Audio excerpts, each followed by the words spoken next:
right. Testing. Checking 1, 2.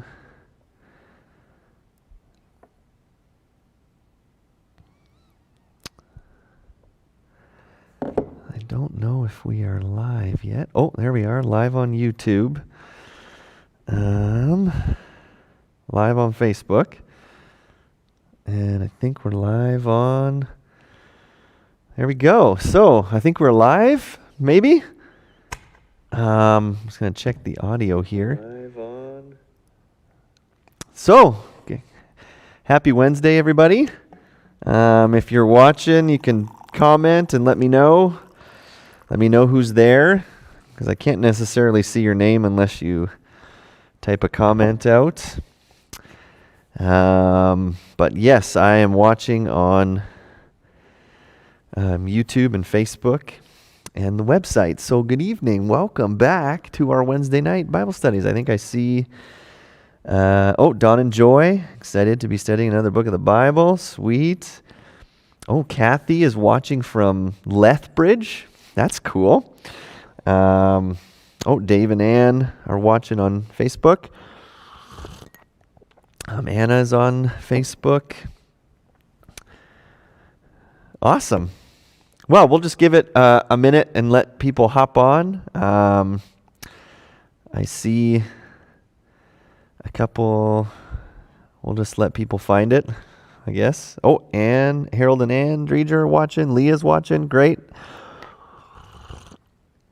So hopefully you've got a Bible and some coffee or whatever else to keep you awake.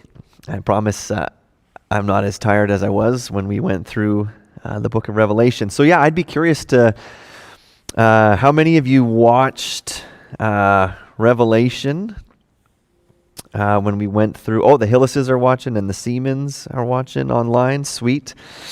Yeah, so if you're new to the Wednesday nights, this kind of started up back when some of the COVID restrictions were first, whatever that was, last year in March or April. And I began by doing just a Wednesday night question and answer, and people would text in questions, and then we would just kind of do a Facebook live thing and answer questions about the Bible. And then so many of the questions that I had were about the end times or about the rapture or about all the mark of the beast and all that kind of stuff. I said, well, let's just go through the book of Revelation then. So I think that was back in December. We went through the book of Revelation for, I think it was 4 months or 4.5 months. And then I know a lot of you said, well, let's just keep going. Let's just do another book of the Bible. So we took about a week and a half off, or not a week and a half, about a month and a half off. And we are going to be going through the book of Genesis together, right? We did the last book of the Bible, and so it just makes sense. Let's do the first book of the Bible. So how this works, if you are new to this, is I like to make this as interactive as possible. I know that's different than people actually being here in the church and asking questions in person. But how you can interact is as we go along, I'm just going to teach and kind of work my way through Genesis. And as I do, I am monitoring the comments on Facebook and YouTube and on the website. And so if something comes up, maybe a question or something's not clear and you want me to clarify things, or even if you just want to make a comment, I'll do my best to kind of interact with the comment section. So please do that. It makes it a lot more fun, and that way you can hopefully get more out of it if you want to have some questions answered or stuff like that. Now there is probably a 5-10 second delay from when I'm doing this at the church so if you ask a question, it might get answered a little bit later just because of the delay, but I'll do my best. So that being said, the book of Genesis, the first book of the Bible. I would love to hear, maybe in the comments section, how many of you have spent time studying the book of Genesis before. Is this a book that you've read? Maybe the whole thing. I mean, it's 50 chapters. It's quite a big book. Is this a book that you've read before? Have you spent any amount of time studying the book of Genesis? Is this a book that you've avoided? Is there just weird stuff in there? I would love to hear in the comments, just so I can get a sense of, is this a book that people are watching are like, yes, I'm an expert in Genesis, because that would be interesting. But yeah, is Genesis a book that you've studied before? I also see on the website we got someone watching from Fort Nelson. That's cool. Thanks for tuning in. So the reason I say that is that Genesis, I'm always curious about people's interaction with this book, because on one hand, Genesis is pretty much all narrative. I mean, there's some genealogies in there that lay out some history for us, but by and large, Genesis is all narrative. I mean, it's story, right? Leah says, I did an inductive Bible study on many years ago. I learned so much. And Anna says, read through a couple times, but never really studied it. Lori has studied it in Bible school. Okay, so lots of you have read it or done some study on it. So that's awesome. So like I said, Genesis is one of those books of the Bible that it's super interesting, because it's pretty much all narrative. It's story. For the most part, but it is one of those books of the Bible that is highly debated, even among Christian circles, right? Especially since Genesis offers a view of how everything came into existence, really, which it offers a view which is an alternative view to the majority view of the world that we live in today, which would view the Big Bang Theory and evolutionary biology and those kind of things. That would be the majority view in our culture of how the universe came into existence, right? And so Genesis is highly debated even among Christians, because Christians wrestle with, okay, there's scientific evidence and this and that, and how do we reconcile this? And so there's a lot in Genesis that just kind of goes counter to the majority view of our day and age. But also, the book of Genesis gives us stories that seem that can seem somewhat far-fetched. Or have been written off as fables, right? And I would say specifically the first 11 chapters of the book have been kind of, is that real history, or is that just, like fable or folklore? You have stories about, the first human beings, Adam and Eve. You've got a talking snake in the Garden of Eden. You've got Noah and the flood, this massive worldwide flood. You've got in Genesis 11 the Tower of Babel, and so many of these stories in our culture are like, that just seems so outlandish and bizarre that there's no way that could be actual, history and fact. So it's a highly debated book. Also, it deals with a lot of things that are very hot topics in our culture, like where did evil come from? Why is there so much brokenness in the world? Genesis addresses the topic of gender and sexuality and, male and female. It addresses all sorts of things that are super front and center in our world today. So I want to give you some background info on Genesis.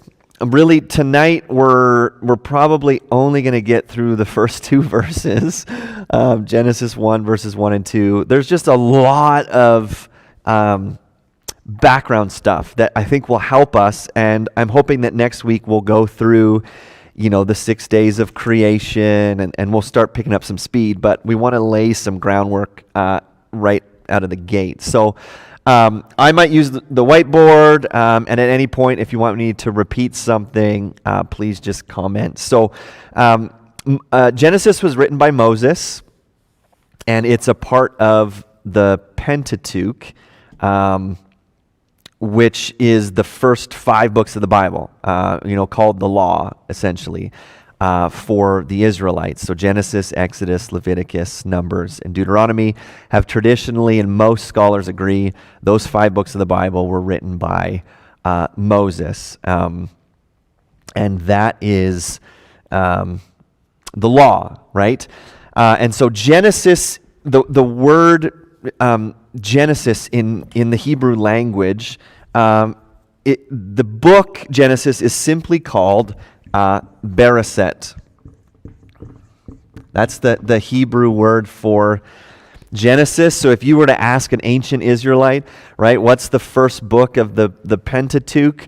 They wouldn't say Genesis. They would say Bereshit, which literally means in the beginning. That's what that Hebrew word means. That's what they called what we call Genesis. So Genesis means origins, really, because it's a book about origins, the origin of Earth's creation, the origin of humankind, the origin of different institutions that we have in the world, the origin of sin and brokenness and evil, the origin of that one special chosen family, the Israelites.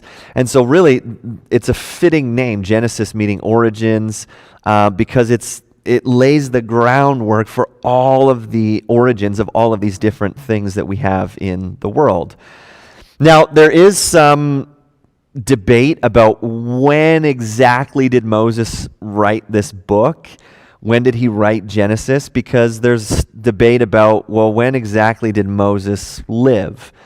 Because there's evidence that Moses lived either in the 1500s BC or the 1300s. There's kind of depending on different genealogies and gaps in them and all that kind of stuff. We won't get into all the details of that, but there's good evidence for he lived either in those 2 time periods.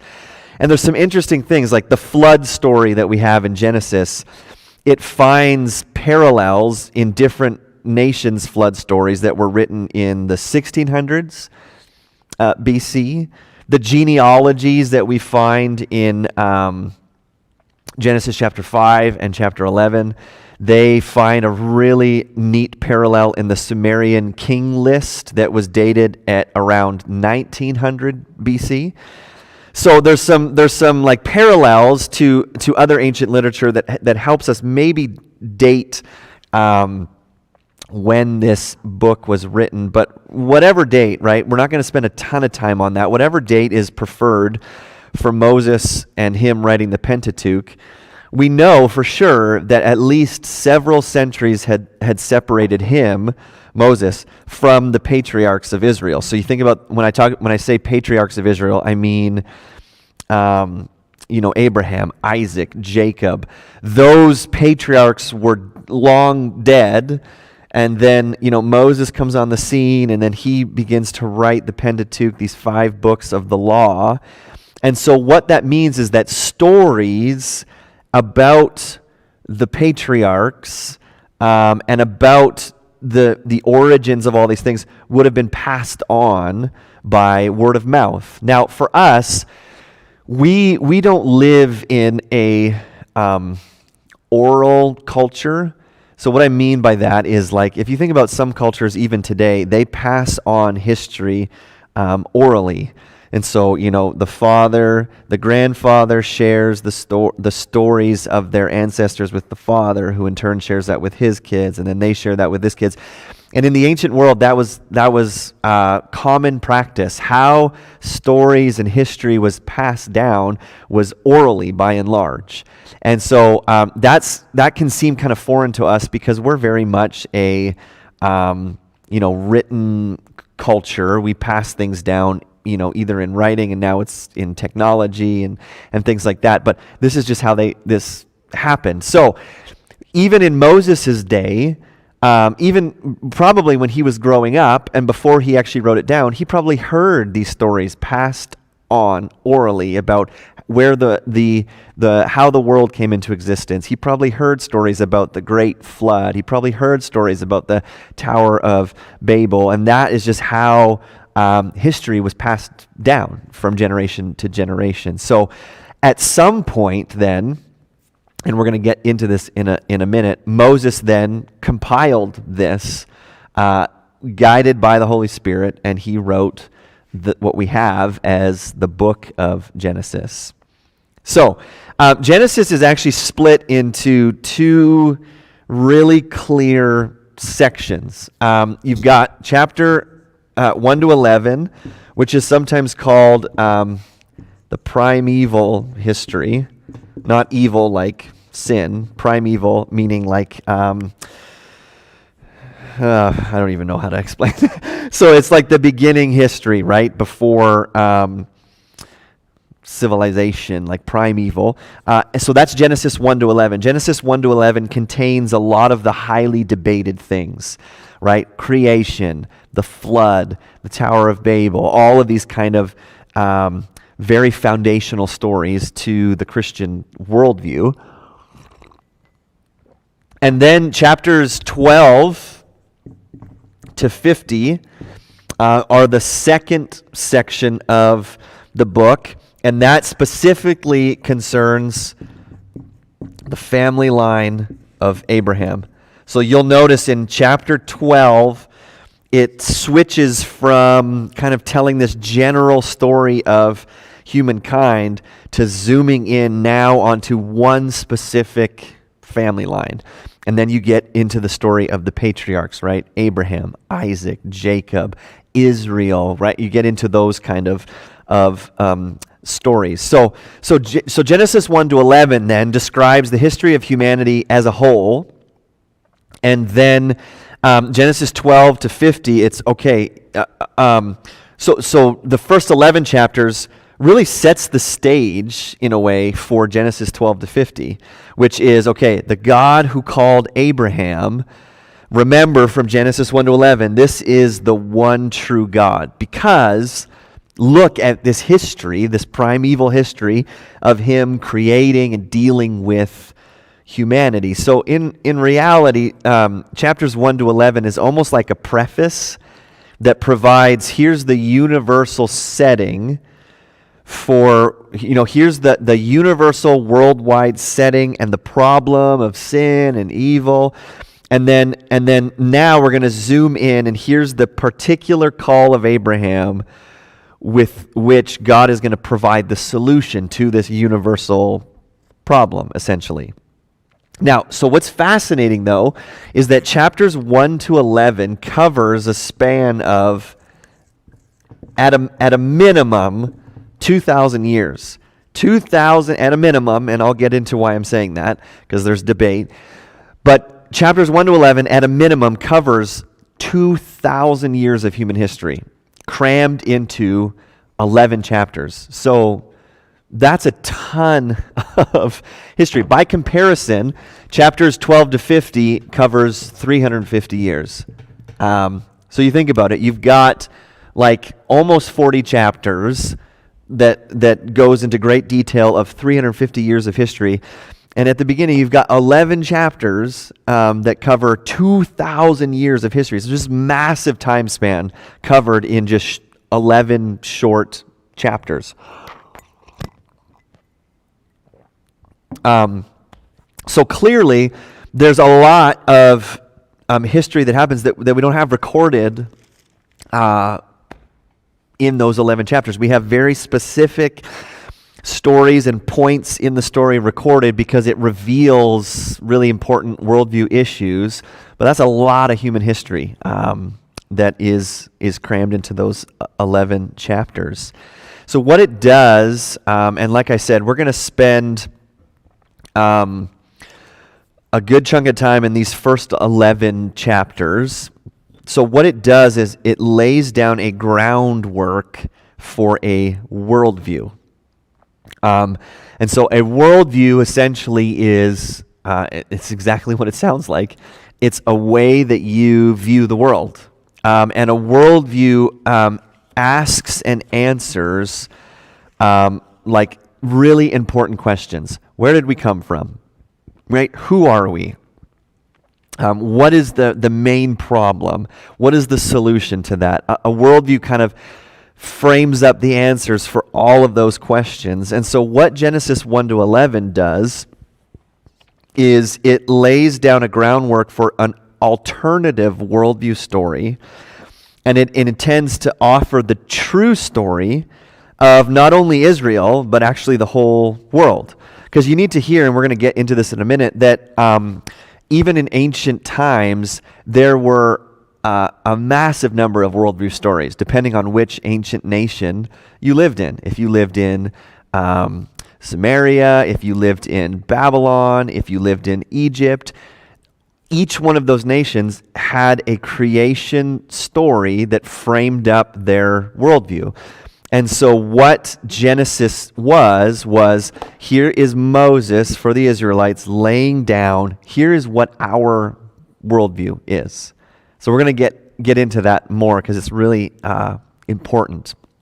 So a question that we need to ask right out of the gate is how should you and I read Genesis? Right? And that's a really important question to ask whenever you read any book of the Bible. How do we read Genesis? How do we approach this book of the Bible? And really that question, you could go back one step and ask, okay, what is the Bible? Because our view of what the Bible is and how we got it, it affects our approach to reading it and interpreting it. So I don't know if you can see this picture. Let me know if you can't see it, and I'll try and maybe hold it up closer.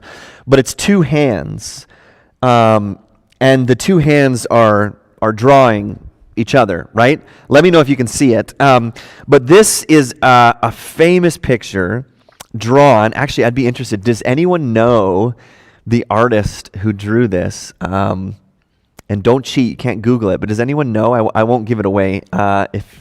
If someone knows the artist, I'll give you a prize. But this this picture was drawn in 1948, and the name of it is called Drawing Hands. And so I'll just leave the artist's name out for a second if someone wants to try and take a stab at who actually drew this. But it's a really interesting picture. It's not a painting, it's a drawing. But I don't know if you can tell, but you have one hand that has a pen that is drawing the sleeve of this hand that also has a pen that is drawing the sleeve of the first hand. And so it's just kind of this, who is drawing who? Which hand is drawing the other hand? And so the answer is just kind of one of those trippy pictures, but the answer is, well, both. Both hands are drawing, and they're drawing the other hand.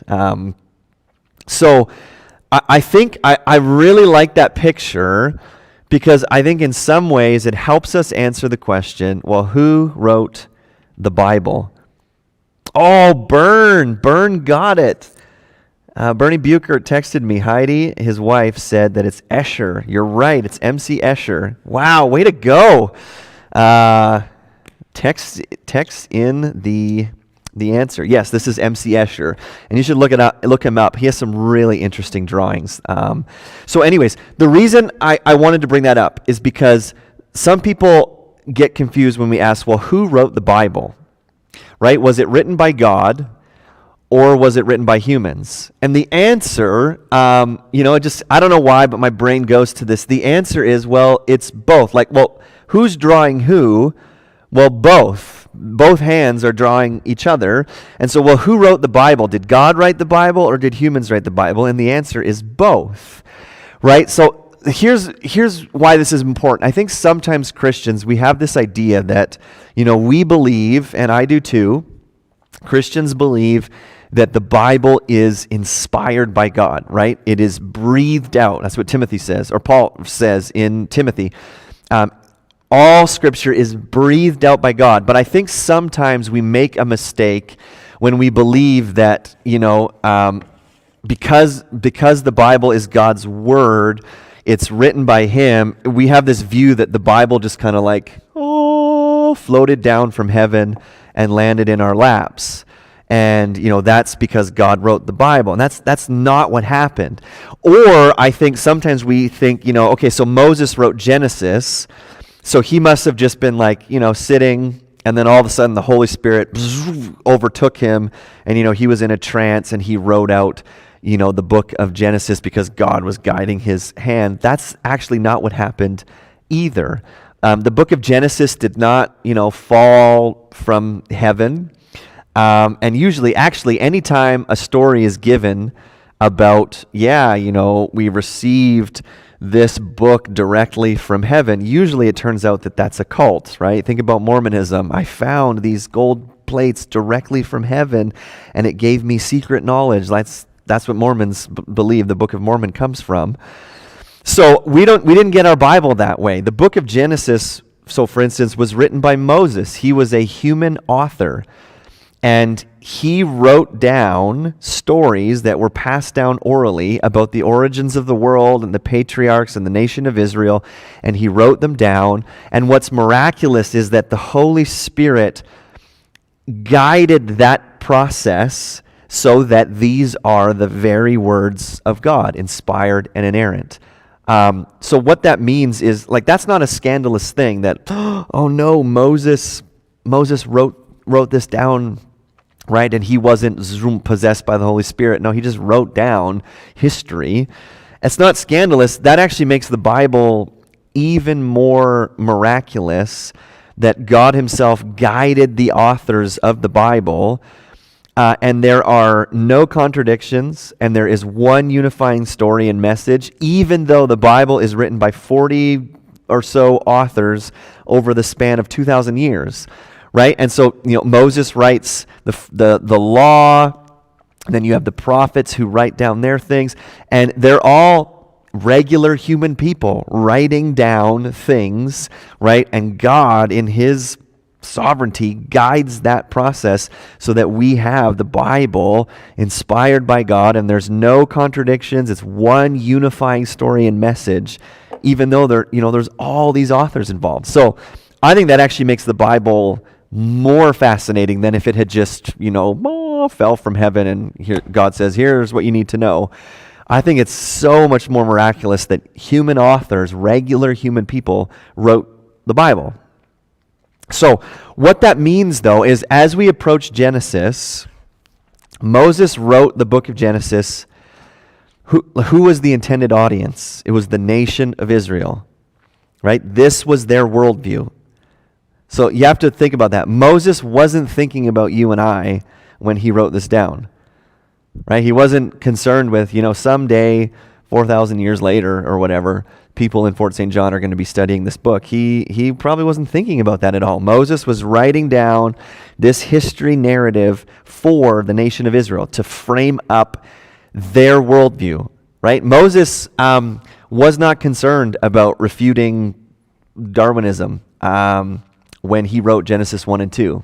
That wasn't even on his mind, right? So that's important because one of the things I want to do as we approach the book of Genesis is we want to approach it, first and foremost, how did an ancient Israelite approach this book? How did they hear these things, right? I think that's really good to get the context of who was the original audience of this book. How did they hear it? What was going on in their world that this spoke into? And then, because it's the Word of God, and it's applicable to us, well then how does that affect us today, right? But we don't start there. We start back at, okay, how would an ancient Israelite hear these words? That's the context, right, of who it was written for originally.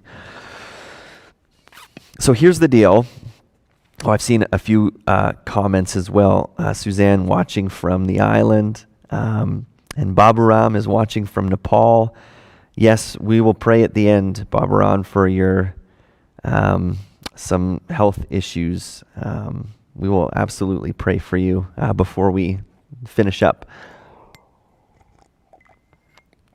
So many people in North America in our day and age approach Genesis as a scientific textbook, right? We approach Genesis 1 and 2 specifically as an answer key to answer every scientific question that comes up. But that's not what the book of Genesis is for. The book of Genesis was intended for ancient Israel. It came from Moses to address the people of Israel because all ancient nations had a story of where the world came from in order to explain why things today are the way that they are. And so that's the context of Genesis, right? So if you think about the nation of Israel and Moses, he's writing Genesis, Exodus, Leviticus, Numbers, and Deuteronomy, the people of that first intended audience, they knew, right? This is Israel that had been saved from Egypt. They knew that their God had crushed the so-called gods of Egypt. And Genesis 1 to 11 would address why their God could do that. Because the God of Israel was not just another tribal God, but he is the one true God who made heaven and earth. And so Genesis 1 and 11 would frame up that worldview where they would go, why could our God destroy Egypt's so-called gods? And then Moses would write down this history and they would go, oh, because our God is the one true God. He's not just another God of another nation. And so that framed up what they believed about who God was and what their worldview was. So what that means, though, for us today is that Genesis 1 to 11, many scientific questions would have gone unaddressed in the social setting that it was first written because they were irrelevant to telling the story. And I know that that's going to bother some people because we think, no. Genesis is meant to be read scientifically and it answers all of these scientific questions. But no, it doesn't. Many scientific questions go unaddressed in Genesis because it was irrelevant to telling the story that it intends to tell. Let me give you some examples. So Genesis 1:6, which we'll get to in more detail next week, but it says, let there be an expanse in the midst of the waters and let it separate the waters from the waters. And in some translations, the word expanse is translated canopy or firmament.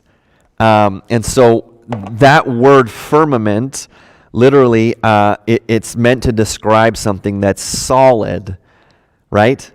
But you and I, today, scientifically, we know the sky is not solid. It's not a firmament.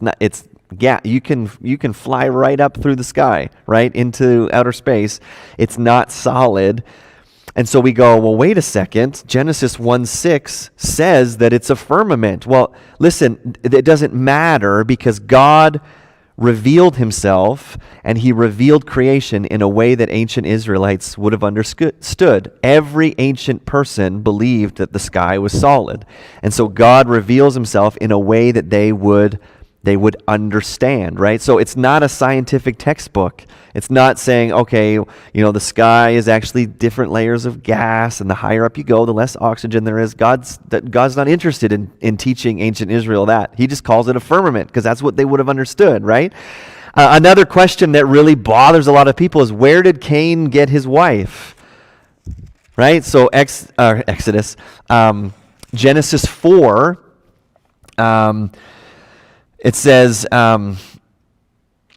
in verse 17, after Cain has killed his brother Abel, he says he goes away, he settles in the land of Nod, east of Eden. Next verse says Cain knew his wife. And you go, well, wait a second. Where did Cain get his wife? Right? You got Adam and Eve, Cain and Abel. Abel's dead. Where did Cain get his wife? Right? So the Bible doesn't answer that. Why? Because it was irrelevant to the worldview that was being developed, right? No ancient Israelite would have wrestled with, where did Cain get his wife? Because that was irrelevant to the worldview that was being developed. Now, you and I, right, you can actually answer that question pretty simply when you look at the genealogies and the fact that human beings lived far longer than we do today, like 900 years. And the amount of children that Adam and Eve could have had in that span of time, we can kind of deduce that, Cain most likely married his sister. And because sin was new in the world, that genetically speaking, it wouldn't be the same today as, someone marrying their sister, and that causes genetic abnormalities and deformities. It wouldn't have been the same back then. And so that we can answer that question, but I just find it so interesting that Genesis makes no attempt to answer that question because it's irrelevant. It doesn't matter. Even think about another one, Psalm 93:1. Psalm 93:1 says this, "Yes, the world is established, it shall never be moved." So if you take that in a 21st century North American worldview, we would go, wait a second, the earth is constantly moving. We are rotating around the sun. So is Psalm 93:1 wrong? The world is established, it shall never be moved. So does that mean literally that the world is stationary? Well, no. We know scientifically that the earth is spinning around the sun. And so it doesn't really matter because we would ask, well, what is the message that Psalm 93 is giving to the people of ancient Israel? So we have to keep that in mind when we approach this book. Now, we're going to dive into some of the scientific things and stuff like that, but that's not the main focus of the book of Genesis. I just wanted to make that clear. It's not a science textbook. It's not meant to answer every scientific question that comes up. This is a book that is laying out the groundwork for here is a way to view the world. So we have to remember that the context of Genesis 1, it's not like, well, here's the religious view, and that's the Israelite one, versus the secular view, which is non-Israel, because in that day and age, there was no such thing as a secular view. There were no Charles Darwins in the ancient world who operated with a non-theistic presupposition. Like there were no atheists in the ancient world. Every nation, every culture had a creation narrative that involved a god or multiple gods. So so Genesis isn't interested in saying, well, here's the religious view as opposed to the secular view. Genesis, by and large, is saying, here is the true view in relation to all of these other false religious views of how the world came into to be. So, like I said, we're going to answer questions that science does bring up, but I think we miss the mark when we assume that that's what Genesis is all about, because it's not. So, I know this is a lot. Maybe any questions? I want to lay some of this groundwork so then as we go through Genesis, that'll be kind of our starting point. Okay, ancient Israelite, how would they have heard this? How does this help develop a world view? So if you have a question, you can type it out, but I'll just kind of keep plugging along here. Here's what's interesting. The Genesis 1 and 2 creation story isn't the only creation story from the ancient world. Mesopotamia, which is that part of the world, is full of ancient creation stories that each one was meant to develop a worldview. And it's actually kind of cool. There are very striking similarities between the Genesis account and these other, what we would call, pagan worldviews.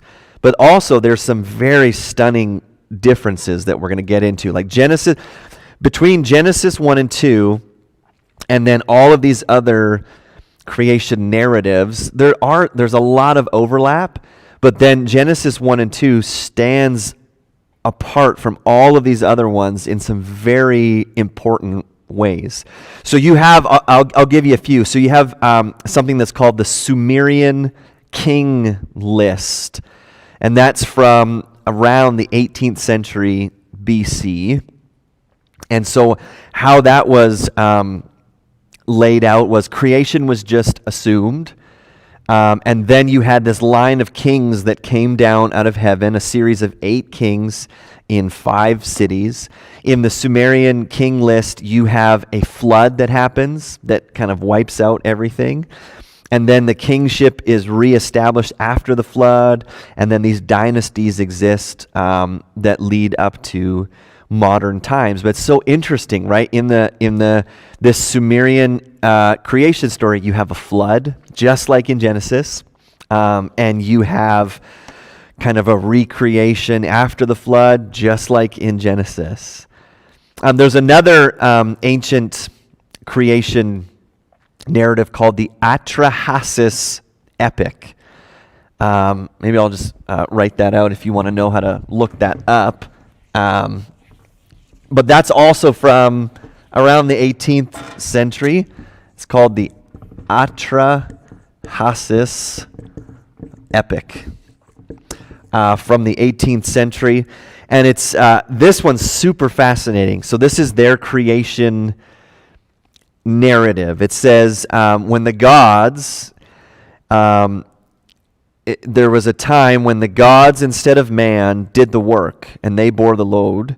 And then the great Anunnaki, who was the senior god, he made the Igigi, who were a group of junior gods, do the work. But then they went on strike, and humans were created to do the hard work for them. So that is the Atrahasis epic's worldview of where did humans come from? Well, God... Or these junior gods made them because they were sick of doing all the hard work. And so how that happened is the gods killed one of their own gods, mixed his blood and flesh with clay and spit, and they made humans in 7 different couples. However, the humans were noisy and disturbed the gods' rest, and so the gods sent plagues and famine and eventually a flood to control the population. And certain gods spared Atrahasis, who was kind of a main character, who made a boat and saved animals and some people from the flood. So you go, well, where have I heard that before? So the Atrahasis epic has creation of human beings. It has a worldwide flood. It's got a boat and a guy who saves some animals and some people. So you go, okay, there's some similarities here. Right? So then you have what's called the Eridu Genesis. That's another ancient worldview from the 16th century BC. And this talks about creation, cities are instituted, alienation occurs between humans and gods, and then there's a flood, and there's an ark, and then there's a new start leading up to modern times. So again, very similar to the Genesis narrative. So all of these ancient cultures, the reason I bring that up is all of these ancient cultures had worldview stories. They had their own origin stories, and the people who heard these tales and believed these tales, they would derive from those stories a stance towards their life in the world. They would answer worldview questions based on their creation stories. Where did we come from? Right? What am I here for? What is the meaning of life? So, right, if you believe the Atrahasis epic, well, where did we come from? Well, the gods killed one of their own, mixed up some blood and spit and dirt, and then they created humans. Okay, well, what am I here for? Right, well, you're here to do all the hard work that the gods didn't want to do. Okay, well, what's the meaning of life? To just work hard so that you don't anger the gods and you just serve them. That would be, a worldview built around that creation narrative. So Genesis is answering these worldview questions as well. Among all of these nations, among all of these different stories, Moses writes down the one true story about the one true God. And so Genesis seeks to answer these worldview questions. Okay, who's ready to get into the actual book? Right? All that background stuff, Hopefully that's interesting to you and it's helpful and not just boring. But let's dive into Genesis 1 and let's read verse 1, the very beginning of the Bible. So it says this: In the beginning, God created the heavens and the earth. All right, first verse of the Bible. This is the opening words of the scriptures. In the beginning, God created the heavens and and the earth. So I love right out of the gate, no effort is made to prove the existence of God. It is simply affirmed as a fact to believe. Again, this is really important to remember because in ancient times, nobody was an atheist.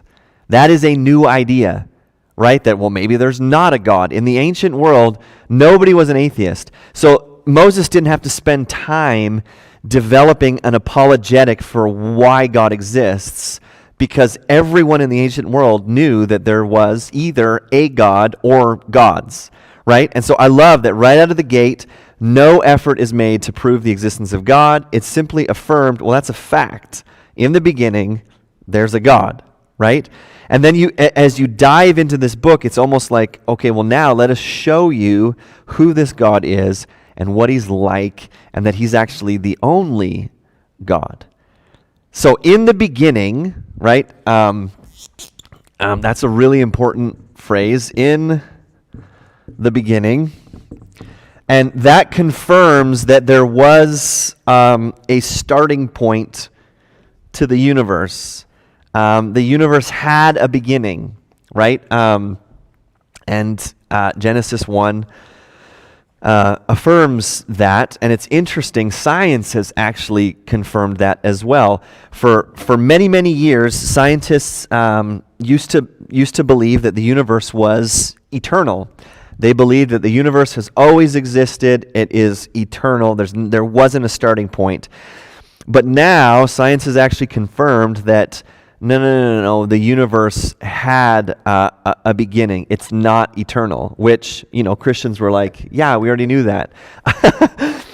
In the beginning tells us that the universe had a starting point, right? And the word create in verse 1, in the beginning God created, the verb, right, for create is bara. You're going to learn lots of Hebrew. And bara is inherently a divine activity, right? It's used 50 times in the Old Testament, this word, bara, used 50 times, and each time deity is always the subject or the implied subject when this verb is used. It's always about God. It's always about deity. So that means that this verb, this word create, bara, is inherently a divine activity. It's not a thing that humans can perform. So it's not, so think about it. If I said, MC Escher created this drawing, we would go, yep, that's true, but that's different than this word create. Because this word in Hebrew, create, it's a word that it means only deity can do this. So like MC Escher, he didn't create the paper out of nothing. He didn't create his pencils to draw it. He took existing materials and he created a picture. But that's different than this word. This word talks about inherently, this is something that only a deity can do. So God creates, right? Bara, he creates, and we're told what he creates at the end of verse 1. The heavens and the earth. So this is an example of what's called a merism. And we talked about this on Sunday. If you attend our church or you were here, and this is a literary device where you express totality through two contrasting parts. So I gave the example on Sunday, right? If you lost your keys and you just searched your whole house and someone asks, well, have you searched everywhere? You might say something like, yes, I have searched high and low for my keys. That's a merism, right? You're expressing, I've searched everywhere by using opposite ends, high and low.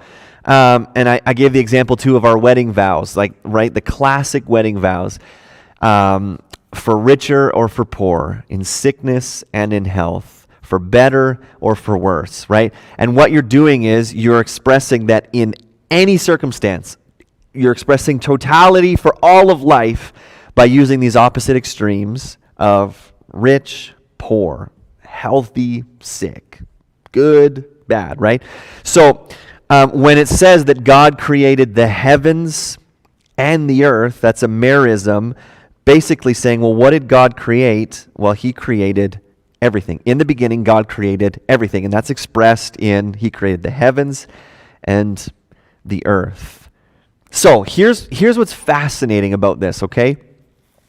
Our dominant worldview in the West is naturalism. And so naturalism is the idea that only the natural exists. What you can see, hear, smell, touch, taste, only the physical exists. There is no spiritual realm. There is no heaven, hell. There is no God. There's no Satan. Only the natural exists. That is the dominant worldview in the West, right? And so atheists or biological evolutionists or naturalists, they still have to answer those same worldview questions.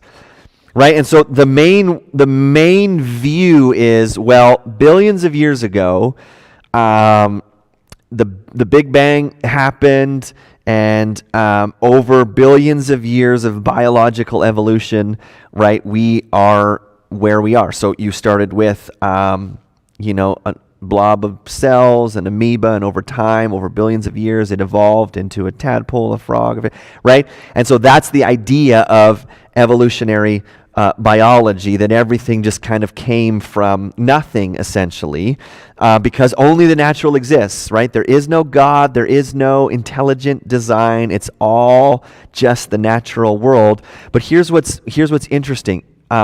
Even an atheist, even a biological evolutionist, even a naturalist, every human being has to answer those same worldview questions. Where did we come from? Why are we here? What is the purpose of life? And here's the thing. No one was there in the beginning, right? No one was there. Whether, and we're going to get into this later on, whether, it was God creating everything 6,000 years ago, whether it was the Big Bang billions of years ago, no one alive today was there, right? None of us witnessed the beginning of the universe. So regardless of what your worldview is, right, each one of us is making assumptions and faith claims based on evidence that is given to us, right? So that's essentially what faith is.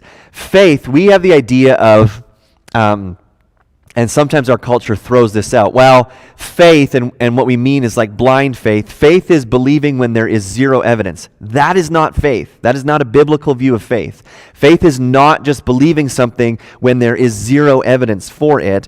Faith is looking at evidence and then making a belief statement or believing in something when you don't know 100%. So, we're reading a book as a staff right now in the church, the church staff. It's called Another Gospel by Alyssa Childers, and it's about the progressive gospel. But she gives this idea of faith using the example of a roller coaster, right? I could be scared to death to go on a roller coaster, right? Because you hear horror stories about when it flies off the track and it plummets, 100 feet in the air, and then it blows up, and you could be really terrified of going on a roller coaster.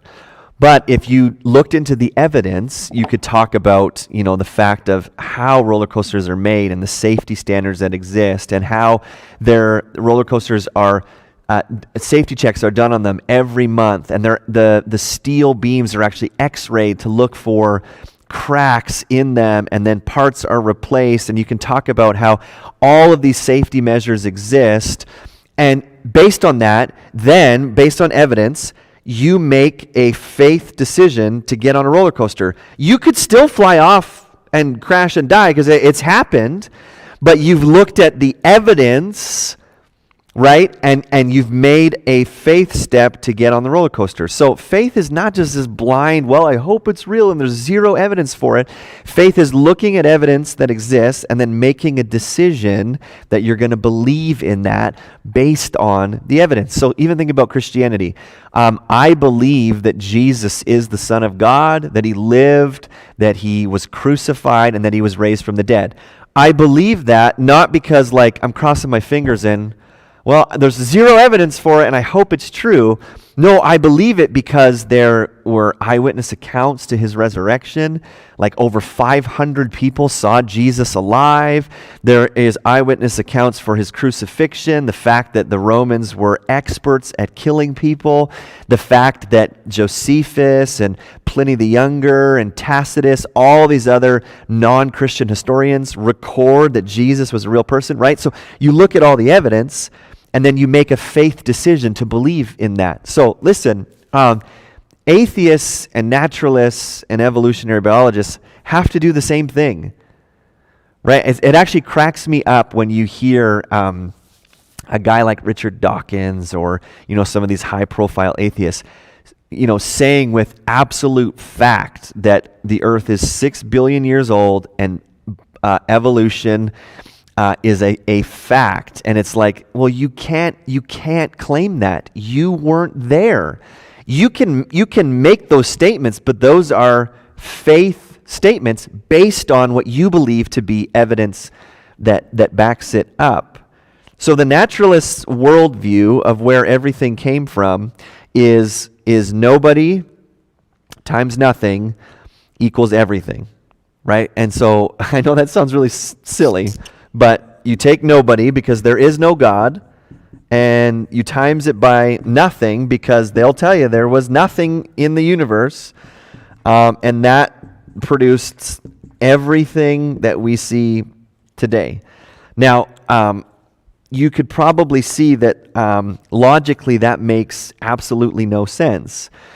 To have nobody times nothing end up equaling everything, and that just logically makes absolutely no sense. Because for that worldview, there is no creator, then there is no purpose or design to the universe. And there actually was nothing. We're told, right, that there was nothing. And then through the Big Bang and through billions of years of essentially luck and chance, we got to everything that we see today. So really, we have the Trinity, right, in our Christian belief of Father, Son, Holy Spirit. The Holy Trinity of the evolutionary worldview is matter and time and chance. That would be, they would say, that is how we got to where we are today. You had matter, you had time, billions of years, and we just got lucky, right? You'll even hear Richard Dawkins talk about that, how on earth could we get to where we are today? And he'll often bring that up. Well, we are here today, so it must have happened. We just got lucky. Chance was on our side, and over billions of years, and he talks about, over billions of Big Bangs, we lucked out. And this was the one that created the universe. So matter, time, and chance.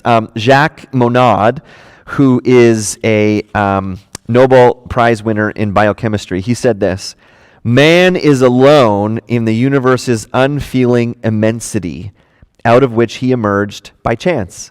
Chance alone is at the source of every innovation of all creation in the biosphere. Pure chance, absolutely free but blind, is at the very root of the stupendous edifice of evolution." So he says all it is just chance, nothing else.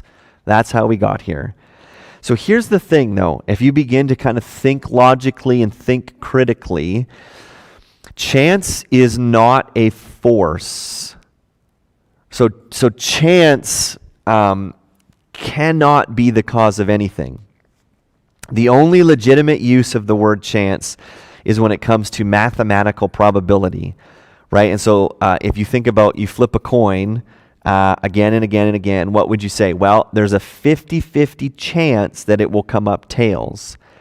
But you have to understand, chance is not the force that actually flips the coin. Chance is not an intellect that designs the patterns of probabilities. Chance is nothing. Chance determines nothing. It doesn't exist as a force or a cause. It's superstition. Chance is not a real thing, right? But when you look at thermodynamics and physics and biology, it all suggests that chance simply cannot be the determinative force that has brought about the order and interdependence that we see in the universe. It's just lazy to say, well, we just lucked out, it's chance, because chance doesn't exist. It's not a thing, it's not a force, right? It can't cause anything. So it actually makes no logical sense to say that, well, matter with enough time and enough chance it just produced everything. Well, that's impossible. It doesn't work. So here's what else is also interesting. There was a man named Herbert, I believe it was Spencer. Herbert Spencer. And Herbert Spencer was a huge Darwin advocate. He loved what Darwin had to say in Origins of the Species and about evolution and all those kind of things.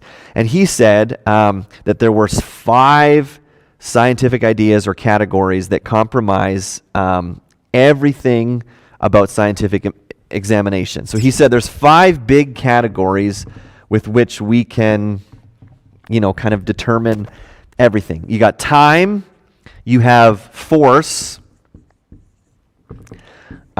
you have action, you have space, and you have matter. So basically what he was saying is like you can scientifically put ideas or categories into these 5 categories. How we view the world through the scientific lens, right? So right out of the gate, there's some problems here because none of these 5 categories, where does human intellect fit into? It doesn't fit into any of these categories. Where does emotions fit into? It doesn't fit into any of these categories. So already there's problems, but I find it so interesting. Here's what's amazing, right? If we wanted to go, okay, the Christian worldview, we can fit fine. If you want to play this game of only science matters, then we can absolutely fit. Okay, time, right? What does Genesis 1:1 say? In the beginning, there's time. In the beginning, God, He is the force by which everything came into being. Action, well, God created. What did God create? The heavens and the earth, space and matter. So science is not an issue when it comes to the Christian worldview. We can fit into your categories that you make, right? Time, well, the beginning, there's time. Force is God. God is the force that created. There's the action. And God created space and matter, heavens and the earth. So there's verse 1. In the beginning, right? So the universe had a starting point. God, so here is a deity that we're introduced to, God, who is obviously outside of time, outside of matter, right? Because God was there in the beginning. In the beginning, God creates, bara, something that only a deity can do. And what does He create? Everything, the heavens and the earth. So verse 2, we're going to take forever to get through this book. Verse 2, the earth was without form and void, and darkness was over the face of the deep. And the Spirit of God was hovering over the face of the waters. So, verse 2 then gives us a bit more information here. The word here, the earth was without form and void. This is a really cool phrase in Hebrew. Without form is tohu va bohu. I think that's just the coolest couple of words in Hebrew. Tohu va bohu. Without form and void. Both of these words, tohu and bohu, are nouns. And they actually have a wide range of meaning. The word bohu appears 3 times in the Old Testament. And it's interesting because this word, bohu, those 3 times that it appears in the Old Testament, it is always connected to that word, tohu. It never appears on its own. So it appears here in Genesis 1:2, but it also appears in Isaiah 34:11, where it says, "He shall stretch the plumb line of confusion," which is tohu, over it, and the plumb line of emptiness, which is bohu. So in Isaiah 34:11, tohu is confusion and bohu is emptiness. So I'm gonna kind of just write some of these meanings. Confusion and bohu is emptiness. Then you get to Jeremiah 4:23, and it says this: "I looked on the earth, and behold, it was without form, tohu, and void, bohu, and to the heavens, and they had no light." So you have void is another way to say bohu, and without form. So then the word tohu appears 20 times in the Old Testament. And it actually is a word that can kind of stand on its own. And it usually describes something as non-functional and unproductive. So it appears 11 times in the book of Isaiah. I'm not going to go through all of those. It appears in Deuteronomy 32, verse 10. And it's used in parallel with desert or wilderness.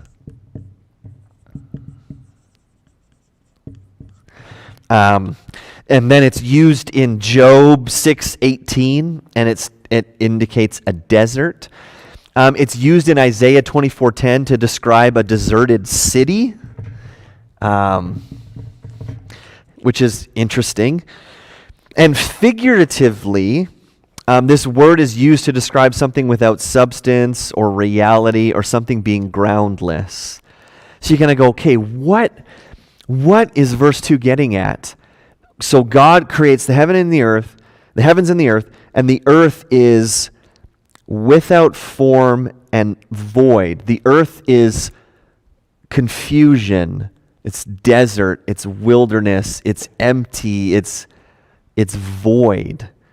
I think that's quite fascinating. So what does it mean? God creates the heavens and the earth is tohu vabohu. It's a desert wasteland.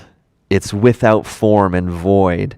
And then it says too, and darkness was over the face of the deep. So you need to know, scholars have actually debated a lot about how is verse 1 and 2 connected to the rest of the creation account.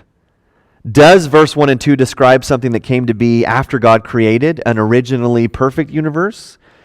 Does it expand and clarify the shape of the earth when God first created it? Or does verse 2 describe the situation before God began his actual creation described in verse 3 and onwards? So there's actually a really interesting theory called the gap theory. Some scholars believe that verse 1 describes an original, flawless creation. And then something catastrophic happened between verse 1 and 2. And many scholars say, hey, maybe that's where Satan fell from heaven. And so then verse 2 describes this catastrophic event, Satan's fall from heaven, and then creation becomes without form and void, and it's a wasteland. And then God almost begins a second creation, a recreation, which is described in verse 3 and onwards. So some scholars have said, hey, this explains why maybe the earth could be viewed as millions of years old. Because some scholars have said, well, maybe God originally created, right? In the beginning, God created the heavens and the earth. And then maybe the fall of Satan happened and that just kind of wrecked original creation. And the earth was without form and void and darkness was over the face of the deep. And maybe millions of years went by before God began a new creation in verse 3. So that's what's called the gap theory. I don't hold to that. I think there's just a lot of assumptions that you have to make that aren't really clearly laid out. My view is that verses 1 and 2 serve as an introduction to the book. This is a title providing, okay, here's this alternative origin story to all of these other nations. So verse 1 and 2 are almost background to the narrative, while verse 3 then begins to lay out in more detail the 6 days of creation. So I think verses 1 and 2 basically serve as a literary intro to the rest of the chapter. And the reason I say that is you read Genesis 1:1, it says, in the beginning God created the heavens and the earth. And then if you flip forward to Genesis 2:1, it says, thus the heavens and the earth were finished, and all the host of them. So I think Genesis 1:1 is the intro, and then the rest of the chapter lays out, here's how God created everything, and then Genesis 2:1 says, hey, the heavens and the earth were finished.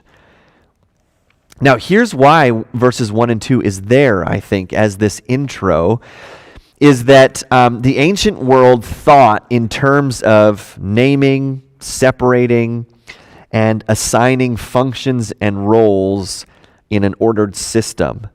And so in the creation account in Genesis, you see all of those things that would have made sense in an ancient mind. You have God creating order, right? So if you had this beginning verse that said God created the heavens and the earth was without form and void, it was empty, and there was confusion, and it was a desert and wilderness. And then the rest of the chapter is God bringing order to that kind of world. That would have made perfect sense to an ancient mind, because that's how they thought, right? That God brought order to chaos. And so that doesn't necessarily mean that it was chaotic. It was just written in a way that an ancient mind would have gone, yes, God is the one who brings order. God names things. We're going to see that all throughout the first chapter. God separates things, light from darkness and the land from the water. And God assigns functions and roles in the rest of the chapter. So what's cool about Genesis 1, verses 1 and 2, is that in every other creation narrative, there is some kind of conflict that brings about creation. Every other creation narrative, there's some type of conflict that brings about creation. So in Babylonian lore, in their creation narrative, you have Tiamat, who was a belligerent and monstrous ocean goddess, and Tiamat was the personification of evil. And then you have Marduk, who was kind of a hero, a god in Babylonian literature. Marduk actually kills Tiamat and splits her corpse lengthwise like a shellfish, and then creates heaven and earth from those two parts. So in that ancient creation narrative, there's conflict, right, between Marduk and Tiamat, and there's death, and then through that conflict, hey, the heavens and the earth were created. So here, this is why Genesis 1, verses 1 and 2 stands apart from every other creation narrative. There is no conflict here. Notice that. God is not in conflict with a lesser god. God is not in conflict with a monstrous beast. There is no conflict. God, and we're going to see next week, God simply issues a command and creation complies. There is zero conflict in our creation narrative. Even in verse 2, it says that darkness was over the face of the deep, and the Spirit of God was hovering over the face of the waters. Yet, notice, the deep is not personified. The deep is not a threat to God. It's inanimate. And the Spirit of God, and the Hebrew word is ruach, the ruach of God, the Holy Spirit is simply hovering over the face of the waters. So I think verses 1 and 2, it's almost like it's setting us up for what we're going to hear in the rest of the chapter. And so in 2 short verses in this Genesis narrative, it is strikingly different from every other creation narrative that exists from the ancient world. And it's strikingly different from the naturalist narrative of where we came from, because in the Genesis narrative it says there's one God, there's not multiple gods, there's not lesser gods, there's not conflict. It's not God fighting another God, and that's how everything came into being. The creation narrative stands alone because it says there is one God and there is no conflict. He alone is all-powerful, and he is going to, in the next few verses, simply speak, and everything is going to come into existence. So that's all I have for tonight. 2 short verses, but I think they're so important because it just lays down some groundwork for what we're going to see in the next few weeks, specifically as we go through the rest of creation. So I don't know, any questions or comments? I don't pretend to know all the answers, so if you have a question that I don't know, I will absolutely study and answer it next week if I don't know it this week. But any comments or questions before we kind of wrap up? I know it was a lot tonight, and I thought about, man, is this just too much? But wanted to just lay down as much groundwork for us and just kind of background and context and stuff like that. And then next week we will dive into, we'll see how many of the 6 days we'll get through next week. But I think it's going to be good. So maybe I'll give it a minute if you're typing out something right now. I don't want to cut anybody off. Oh, we got a thumbs up on Facebook. Oh, right on. So yeah, if you have other questions that come up throughout the week, like if you're thinking about it and you have a question, you can always message me on Facebook, or you can text the church number 778-400-4549, and I'll add any questions that come in to next week for sure. And then tomorrow I will upload this plus just the audio and my notes to the website. So if you want to, if you know people that missed it, they can check it out on the website tomorrow. Or if you want to listen to the audio on the podcast, you can do that as well. So I'll make sure I upload those. So I'm not seeing any questions. So hopefully that means I explained it well enough. But if not, please message me, and hopefully I will see lots of you back next week. If you want to read ahead, we're going to try and cover the 6 days of creation next week. And so you can read ahead and maybe come with questions that you have. And we'll see you next week at 7 o'clock.